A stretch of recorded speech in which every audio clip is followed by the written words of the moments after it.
Consultorio de herencias, retomamos este espacio aquí en Capital Intereconomía. Qué ganas tenía, porque es de las secciones que más me gustan y yo creo que más ha cuajado entre los oyentes. Iciar Pernía, ¿qué tal? Buenos días. Buenos días, Susana. ¿Qué tal? Oye, te veo todavía muy color vainilla, ¿no? Un poco más limón, ¿no? Sí, ahí estoy. Sí, ahí, para que luzca todavía el moreno. Sí, todavía dura. He invertido horas. Sí, Iciar Pernía es socia directora de Legal por Naturaleza. Y además me decías que durante estas semanas te ha llamado gente, ¿no? Preguntándote y diciendo, oye, yo te oigo en la radio. Sí, bueno, la verdad que me encanta. O sea, ha sido un verano bastante movido en ese sentido. Y bueno, tenemos fieles oyentes, cosa que, bueno, me encanta. Incluso me han sugerido temas y la verdad que eso está fenomenal. Así que muy contenta y muy agradecida por este seguimiento. Bueno, saben que ustedes pueden plantear sus dudas sobre herencias, sobre testamentos, 915 33 18 51. Si lo prefiere pueden mandar mensajes escritos, mensajes a través de audio de voz al 609 22 47 16 y, como no, tiene el canal de YouTube de Radio Intereconomía. Me contaba Iciar que hace unos días llegaba a su despacho una familia queriendo dejar todo arreglado pues previo al fallecimiento. Eran previsores. Una de las hijas había sido favorecida durante su vida, mientras que la otra hija había salido adelante por sus propios medios. Pues a una le habían ayudado más y la otra pues un poquito menos. Imagínate, aterrizamos esta situación con un caso práctico para que resulte ilustrativo. Le llamamos Carlos. Carlos prestó dinero a su hija María para comprar una vivienda en Roma. Era su primer trabajo y en el extranjero. Sin embargo, cometió el primer error al no formalizarlo en un documento público o privado. No se puso nada negro sobre blanco, porque, bueno, pues le había dado el dinero, somos familia, es mi hija y, bueno, aquí la administración estaba a por uvas. Yo no sé, ¿esto puede ser fraude? ¿Esto es fraude? Puede llegar a ser fraude. De hecho, con su mejor intención, Carlos lo que había hecho era regalarle dinero a María sin conocimiento de la administración, y puede llegar a ser una conducta fiscalmente fraudulenta. Claro, pues yo con mi hija puedo hacer lo que quiere, cuando quiera y donde quiera. Sí, por supuesto, pero que yo lo sepa. Yo, administración, tengo que saberlo. Me tienes que informar. Otra cosa es que tengas obligación de pago, pero de informarlo, sí. Vale. Luego ya veremos las consecuencias económicas. Claro, ¿y esto cómo se puede resolver una vez llegado hasta aquí, si no lo he hecho? Bueno, pues lo ideal es formalizar un contrato de préstamo entre familiares que no llevan interés, y lo podemos hacer en documento privado o en documento público. En eso no hay ningún problema. Y lo guardamos en un cajón. Quiere decir que yo esto lo presento ante la Hacienda Autonómica, el plazo son 30 días desde que se ha formalizado esa firma, se presenta exento de pago, o sea, sí que hay obligación de presentación, y ya está, y lo guardo en un cajón. Después de ese momento, ¿qué tenemos que hacer? Pues lo tengo que declarar en la renta, que yo le he prestado a mi hija 20.000 euros, y ella lo que debería hacer es devolverlo. Me da igual que me lo devuelva a 100 euros al mes, a 10.000 euros al año, a 5.000, da igual. Otra cosa será lo que entre nosotros luego acordemos. Bueno, pues luego te lo mejoraré en la herencia, bueno, pues te lo condonaré en el testamento. Bueno, se pueden hacer muchas cosas, pero para hacerlo bien, legalmente y de cara a la administración, lo ideal sería hacerlo así. Claro, imagínate que no lo formalizamos y que, no sé, ya han pasado años. ¿Ahí qué? Pues vamos a suponer que han pasado 3 años desde ese momento y pues ahora nos preocupamos y decimos, ¿y qué podemos hacer? Pues se puede entender por parte de la administración, si ahora el 3 años y un día llega y me preguntan, que es una donación en metálico sin pago de impuestos, por lo tanto es una donación encubierta. Ahí es lo que estábamos hablando, es un fraude fiscal. Entonces, ¿esto qué genera? Pues además del pago que lo va a girar la administración de oficio, sanciones y recargos. Y esto es innecesario para el donante y el donatario. ¿Por qué? Porque si mi padre me ha hecho una donación, quien debe presentar el impuesto de donaciones soy yo, donatario. Y mi padre, como donante, lo tiene que declarar en su renta. ¿Por qué? Porque es un dinero que sale de su patrimonio. Vale, y si yo solo quiero perdonar a mi hija, ¿qué pasa? Bueno, pues hacemos este documento privado o público y luego en el testamento yo puedo decir que le condono la deuda. Es decir, yo te perdono la deuda, no pasa nada. Entendemos que es una donación no colacionable, pero en forma de préstamo. Vale, ya empiezas con las palabrejas. ¿Qué es eso de una donación colacionable? A ver... O sea, se dice así, colacionable. Sí. ¿Qué palabrejas tenéis, Sí, en esto del derecho? Totalmente. ¡Buah! Esto es una jerga... Sí, tremendo. Aparte, un mundo aparte. Pues la donación colacionable quiere decir que mediante un negocio jurídico que se denomina donación, te he dado un bien, una casa, una joya, un dinero, lo que yo considere, ¿vale? Y en este caso te he dado los famosos 20.000 euros, pero de cara a la futura herencia es no colacionable, perdón. Quiere decir que ese dinero lo tendremos que volver a traer a la herencia, como en este caso María tiene hermanos, pues cuando se abra el testamento había 100.000, pero es que María ya recibió 20.000, esto sí es colacionable, y si es no colacionable, pues todo lo contrario, es una liberalidad. Mi padre me ha dado 20.000 euros en vida, que lo habremos argumentado como un préstamo, como una donación, vale, como lo que al final hayamos decidido, pero me lo dio como un regalo. Vale, imagínate que yo dije, pues no le presté el dinero, y lo que dije, oye, pues de esa vivienda en Roma, 50-50, 50 es tuya y 50 es mía. ¿Esto, pensando en la futura herencia, es mejor o es peor? A ver... Yo creo que es peor porque está desfavoreciendo a su... En este caso, vamos a suponer que María tiene una hermana, ¿vale? Pues entonces su hermana va a estar desfavorecida si lo que sus padres querían eran que heredaran a partes iguales. ¿Por qué? Porque María ya tiene el 50% de esta vivienda en Roma y del segundo 50%, cuando su padre fallezca, lo dividirán. Otra cosita más a tener en cuenta es si sus padres están casados en gananciales, pues además tendrá su mujer el usufructo de esa segunda parte, ¿no? Vamos a suponer que es un 10%. Y del 40%, el 20% será para su hermana y el 20% será para María. Con lo cual María va a tener un 70% de ese piso en Roma y su hermana solamente tendrá el 20%. Si su padre decide, oye, te lo voy a compensar con dinero, fenomenal, habrán heredado lo mismo. Si no, porque no hay bienes o porque su padre no quiere que sea así, pues está desfavorecida su hermana. Vale, o sea, ahora imagínate que mi hija es previsora porque escucha aquí este programa y tú insistes, hay que hacer testamento, asesoramiento financiero preventivo, y lo ha hecho y dice, hace testamento, reconoce la deuda, ¿esto tiene alguna validez para con los padres o para con la hermana? Sí, pero hay que tener en cuenta que si María fallece antes que sus padres, la deuda se extinguirá. Y por tanto sus padres no podrán recobrar la deuda. ¿Por qué? Porque una persona fallecida no genera un derecho de crédito ni patrimonio. Entonces, Ana también estaría perjudicada. ¿Por qué? Porque su hermana ha recibido 20.000 euros, que ella nunca va a recibir su parte proporcional. Vale. Y luego, ¿qué pasa con la otra hermana? ¿Qué hago? Si yo la quiero beneficiar. Bueno, pues un poco como hablábamos antes, volvemos al piso de Roma. Vale, pues María tiene un 70% del piso de Roma, vamos a hacer un inventario de bienes, que es un requisito sine qua non, o sea, aunque seamos herederos, si no tenemos un inventario de bienes, no nos podremos adjudicar los mismos en la proporción que corresponda, porque no sabemos qué es lo que hay realmente.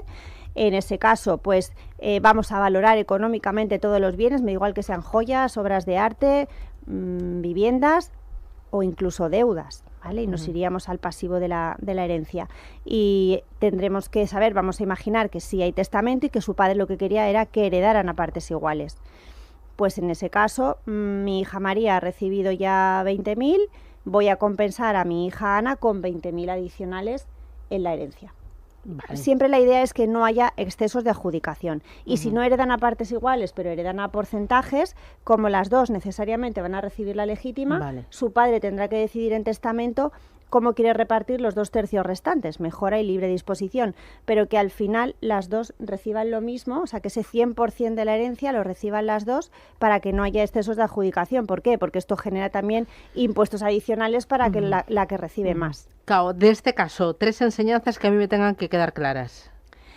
Pues 1, no se regala dinero ni bienes. En este caso, como hablamos de dinero, un préstamo entre familiares o una donación, lo que decida en este caso el padre.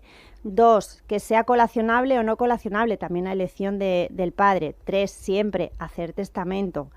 Y 4, cumplir los plazos, que la administración siempre esté informada de lo que vayamos a hacer, no verla como un enemigo, porque aunque nos parezca extraño, es un aliado necesario. ¿Para qué? Para que todo vaya bien, porque siempre de un negocio jurídico llamado herencia, donación, legado, préstamo, tiene consecuencias fiscales. Entonces, si lo hacemos bien desde el minuto 1, es bueno para todos. Vale, voy a ir con los oyentes. 915331851. José Manuel, buenos días. Buenos días, Susana. Dígame usted. Pues mira, yo tengo 2 hijos. Ya les he hecho 2 donaciones. Y estoy pensando una cartera de fondos, donársela por la historia de la subida de la bolsa y la declaración de patrimonio y todas estas historias.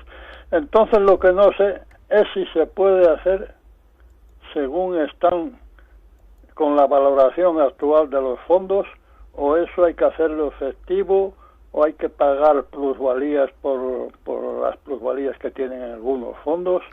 A ver qué me pudiera decir. Muy bien, gracias. Vale. Muchas gracias, José Manuel. Bueno, pues varias cositas a tener en cuenta. Primera, si ya le he hecho 2 donaciones, entiendo que vamos a suponer que le he hecho una donación a cada hijo o 2 donaciones a cada hijo. Tiene que tener en cuenta que si en 3 años le hace varias donaciones a cada uno de los hijos, se entiende acumulación de donaciones, con lo cual el porcentaje que haya pagado, imaginemos que estamos en Madrid, de padres a hijos está bonificado al 99%, pero si en un plazo de 3 años le ha hecho varias donaciones y en todas ha pagado el impuesto bonificado al 1%, la administración nos va a decir que no, nos va a decir que es una acumulación y va a calcular cuánto ha donado y le va a calcular el impuesto al completo. Eso por un lado. Por otro lado, estos fondos que está pensando poder donárselos, pues efectivamente tendrá que ser al valor liquidativo, por cuánto compre el fondo y por cuánto vendo el fondo. Y sobre eso la ganancia patrimonial. El hijo que lo recibe igualmente va a ser un impuesto de donaciones, pero el donante, en este caso el padre, lo va a tener que pagar en renta esas plusvalías que se hayan podido generar. Vale, voy con más consultas. 609 22 47 16. Consultas. A ver, oye, mira, o sea, preguntan esto por la donación. ¿Cuándo interesa donar y cuándo interesa dejar en herencia? ¿Me puede dar los 3 tips más importantes? Bueno, esto es una eterna pregunta y yo diría, como siempre, que hay que atender al caso concreto. Donar no es una mala opción. Lo que hay que ver es en qué comunidad autónoma estamos, qué es lo que queremos donar, cuántas donaciones tenemos previstas hacer a nuestro hijo. Y, o sea, es donación versus herencia. A mí me parecen las 2 opciones buenas. Depende del patrimonio que tenga la familia, cómo quiere organizar esa sucesión. Entonces, no puedo dar una opinión general, porque las 2 pueden estar bien, pero hay que atender al caso concreto. Vale. Los impuestos, súper importante. Vale. Voy con nota de audio. Buenos días, mis padres me donaron un piso en vida. ¿Eso se descuenta de lo que me corresponde como herencia cuando fallezcan? Bueno, muy bien. Muy interesante, además va ligado con lo que estamos contando. Sí, sí. Pues depende. Si tus padres, en este caso, no han dicho nada en el testamento, los demás herederos pueden entender que es una donación colacionable. Vale. Para que sea una donación no colacionable, específicamente debería estar indicada en el testamento de tus padres. Entonces, si todavía estáis a tiempo, revisar ese testamento, hablarlo, que lo hablen tus padres, cómo quieren hacer con sus demás hijos para regularizar esta situación. Vale.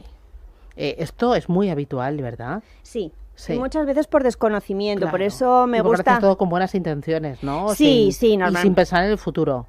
Ni tampoco en que, como es cosa de familia y como es el dinero de la casa, ¿no? Y es de todos, piensas que esto no hay que comunicarlo. Claro, al final las familias lo que piensan es el dinero es mío, mi hijo necesita ayuda o quiero beneficiarle por X motivos, ¿qué le importa a la administración? Y luego vienen los problemas no solamente de la administración, sino también entre los propios herederos. Por eso, cuantos más documentos haya, aunque quizás no las familias a veces me cuentan, es que no es un momento agradable, bueno, pasar el mal rato ahora, dejarlo todo atado y bien atado y guardarlo en un cajón. Pero luego nos ahorra muchos disgustos y muchos trámites que, bueno, pues la persona que se ha ido ya no lo va a sufrir, ¿no? Pero los que se quedan aquí, sí. Vale, voy con más consultas, 609 22 47 16. Ojo que tienen también el canal de YouTube, que pueden plantear dudas ahí también sobre testamentos y herencias. Vamos con la siguiente. Hola, buenos días. Mira, tengo una consulta de herencias. Es que hace unos años compré un piso con un dinero que era de mi madre y quería saber si había alguna manera de reconocer legalmente que ese dinero era suyo sin cambiar la titularidad del piso, porque es que yo lo puse a mi nombre. ¿Qué dices? Bueno, pues es un caso también más habitual de lo que sí. parece. Pues es un problema. ¿Por qué? Porque realmente este piso es de esta oyente, vamos a suponer que es María, ¿vale? Pero realmente quien lo pagó fue su madre. Claro. Si hay más herederos, que imagino que, bueno, por eso viene la consulta, ¿qué podemos hacer?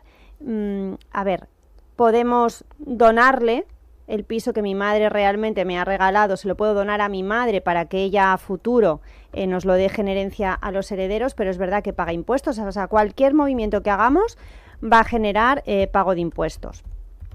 Podemos darle a mi madre por donación la nuda propiedad y el usufructo y yo quedarme con la nuda propiedad. Si hay más hermanos, repartir esa nuda propiedad, con lo cual estamos en cierta manera adelantando la sucesión. Para mí son las opciones que más me gustan cuando hay este caso, pero bueno, se puede reconocer un derecho de crédito, entonces la persona que tiene ese bien cuando fallezca su madre tendrá que compensar a sus hermanos con el valor de la vivienda, pero no hay muchas más opciones. Reconocer la deuda al final supone reconocer un derecho de crédito para los demás. Es un poco la pregunta concreta que nos hacía esta oyente. Reconocer la deuda es reconocer un derecho de crédito para el resto, ¿no? Para los demás herederos que me lo reclamarán en el momento de la herencia. Entonces, bueno, si tengo solvencia económica no hay ningún problema, pero si ese piso vale muchos miles de euros o cientos de miles, a lo mejor al final la que se tiene que hipotecar soy yo para poder pagar, o bueno, me hago un poco ahí la sueca y a ver qué pasa. Muy bien. Oye, ¿tenemos otra consulta? ¿Vamos a ella? ¿La tenemos? Pues vamos, la lanzamos. ¿Qué tal? Buenos días. Es para el consultorio de herencias. No me ha quedado claro una consulta que ha hecho un oyente hace 5 minutos sobre unos fondos de inversión. Yo estoy en el mismo caso, heredarían mis 2 hijos, es la idea que tengo, los fondos que tengo ahora mismo abiertos, pero yo no querría tener que liquidarlos, como le he creído entender a Itziar. Entonces, ¿es necesario liquidarlos en el momento de hacer la cesión o puedo dejárselos con las posiciones abiertas? Venga, muchas gracias. Gracias. ¿Qué dices? Sí, no, perfectamente. Yo es que he entendido al oyente anterior que lo que quería era traspasarles el fondo, o sea, el dinero del fondo. Porque ha preguntado por el tema de plusvalías. No hace falta liquidar las posiciones, para nada. De hecho, lo más habitual es que se abra, por ejemplo, si tenemos un fondo de inversión en un banco, lo que hace el banco es aperturar una cuenta a nombre de los herederos, pasa esa posición completa, esas acciones, esos bonos, lo que corresponda, se pasa completo a los herederos en su cuota de participación y a partir de ahí ellos ya pueden hacer lo que quieran, venderlo, mantenerlo, lo que sea. O sea, hay las dos posibilidades. Nosotros ya no podemos hacer más porque mira, que nos llega la hora. Sí, Itziar sí. Pernia, desde Legal por Naturaleza. Oye, muchísimas gracias por venir aquí y por estas clases de formación.